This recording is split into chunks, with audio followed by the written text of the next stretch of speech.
ان الذین یحبون ان تشیع الفاحشہ، وہ لوگ جو یہ چاہتے ہیں کہ معاشرے میں بے حیائی پھیلے، ان کے لیے دردناک عذاب اللہ نے تیار کر کے رکھا ہوا ہے۔ بے حیائی کسے کہتے ہیں؟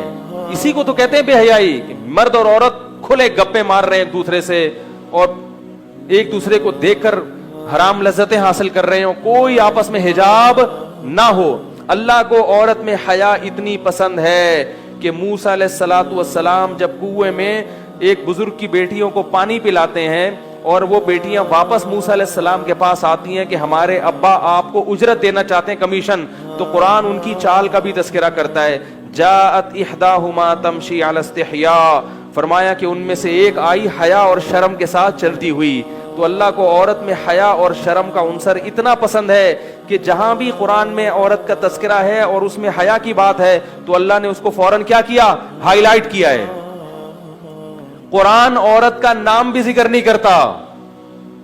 فرعون کی بیوی کا جہاں بھی تذکرہ آیا اللہ نے یہ نہیں کہا آسیہ نے کہا، اللہ نے کہا امرأۃ فرعون، فرعون کی، بولو بھائی، بیوی نے کہا۔ جہاں نوح علیہ السلام کی بیوی کا ذکر آتا ہے فرعون، اللہ تعالیٰ قرآن میں نوح علیہ السلام کی بیوی کا نام نہیں لیتے۔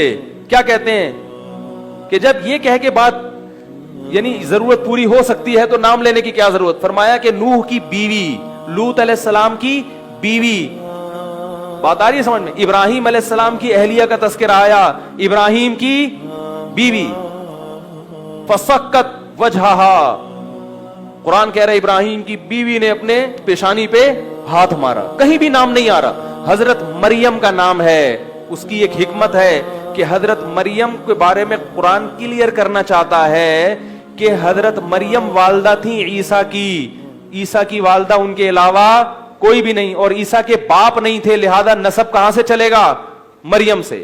عیسیٰ ابن مریم قرآن بار بار کہہ رہا ہے، کیونکہ اگر عیسیٰ کے ساتھ ابن مریم نہ لگا ہو تو یہ اشتباہ ہو سکتا ہے کہ پھر ان کے کوئی والد ہوں گے جن کی طرف نسبت ہونی چاہیے۔ تو جہاں کلیریفیکیشن کی ضرورت پڑے گی وہاں عورت کا نام لیا جائے گا، جہاں ضرورت نہیں پڑے گی جائز ہے، مگر بہتر کیا کہ اس کو چھپا دیا جائے۔ تو اتنی حیا کی تعلیم جو قرآن دے رہا ہو وہ کو ایجوکیشن سسٹم کو برداشت کرے گا؟ نکاح میں بھی عورت کا نام لیا جاتا ہے تاکہ واضح ہو جائے کہ کس کا نکاح کس کے ساتھ ہو رہا ہے۔ جو مذہب اس حیا کا قائل ہو، قرآن کہہ رہا ہے وَلَا يَضْرِبْنَ بِأَرْجُلِهِنَّ لِيُعْلَمَ مَا يُخْفِينَ مِنْ زِينَتِهِنَّ، عورتوں کو کہہ رہا ہے کہ آپ اپنا پاؤں، اپنی پازیب زمین پہ اتنی زور سے مت مارو کہ اس زیور کی جھنکار، اس کی آواز غیر مردوں کے کان میں جائے۔ اور آپ کہہ رہے ہو جس مولوی کو اپنی بیوی پہ اعتماد نہیں ہے وہ کو ایجوکیشن کے خلاف بولے گا۔ یہ کمنٹس آ رہے ہیں ہمارے خلاف، نہیں آ رہی بات؟ آپ کو اعتماد ہے، آپ اپنی بیگموں کو ایجوکیشن سسٹم میں پڑھائیں، لیکن پھر مجھے فون نہ کریں کہ بیگم بھاگ گئی ہے۔ لوگ سمجھتے ہیں ان کا تقوی بلٹن ہے، بلٹن تقوی ہے، کچھ بھی ہو جائے تو یہ کمپنی کی طرف سے ہے۔ اللہ نے انسان کو برائی بھی بتائی اور اچھائی بھی، ہر انسان ایسا ہے، اور صرف پیغمبروں کی حفاظت کا وعدہ کیا ہے، باقی کسی کی حفاظت کا اللہ نے وعدہ نہیں کیا۔ یہ میرے بھائی زیادہ لیبرل بننے کی، میں بدگمان ہونے کی اجازت نہیں دے رہا آپ کو کہ آپ بدگمان ہونا شروع ہو جائیں گھر والوں پر۔ اللہ تعالیٰ جس چیز کو پسند نہیں کرتے، پوری سورہ نور کی آیتیں ہیں کہ عورت اپنی زینت کس کے سامنے؟ صرف شوہر، باپ، بھائی، بھتیجا، بانجا، ان کے سامنے زینت، اور سسر کے سامنے ظاہر کر سکتی ہے۔ پوری فہرست قرآن نے بیان کی ہے کہ ان کے علاوہ عورت کسی کے سامنے زینت ظاہر نہیں کر سکتی، نہ قرآن پڑھتے ہوئے۔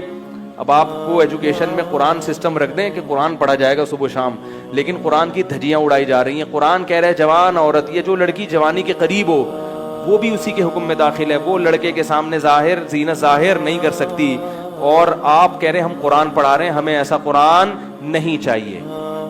آپ ان کو انگریزی پڑھا دیں لیکن کو ایجوکیشن سسٹم کو کیا کر دو میرے بھائی؟ ختم کر دو۔ تو میں اس لیے کہہ رہا ہوں کہ عوام کی ذمہ داری ہے، میں کسی سیاسی تنظیم کے خلاف نہیں کر رہا آپ کو کہ آپ کے ان کا موٹیو ہے یہ، جس کا بھی ہو، لیکن عوام، سیاسی لوگ چاہے مذہبی جماعتیں ہوں یا لبرل ہوں، وہ دیکھتی ہیں پبلک کدھر جا رہی ہے۔ تو پبلک اگر یہ عوام مطالبہ کرے گی حکمرانوں سے کہ ہمیں کو ایجوکیشن سسٹم نہیں چاہیے تو حکمران اس پر آئیں گے۔ پبلک اس میں خاموش ہو کے بیٹھ گئی ہے، کمپرومائز کر کے بیٹھ گئی ہے، جس سے ہماری نسلیں تباہ ہو جائیں گی مستقبل میں۔ مجھے کے پی کے کی ایک ویڈیو کسی نے بھیجی، عجیب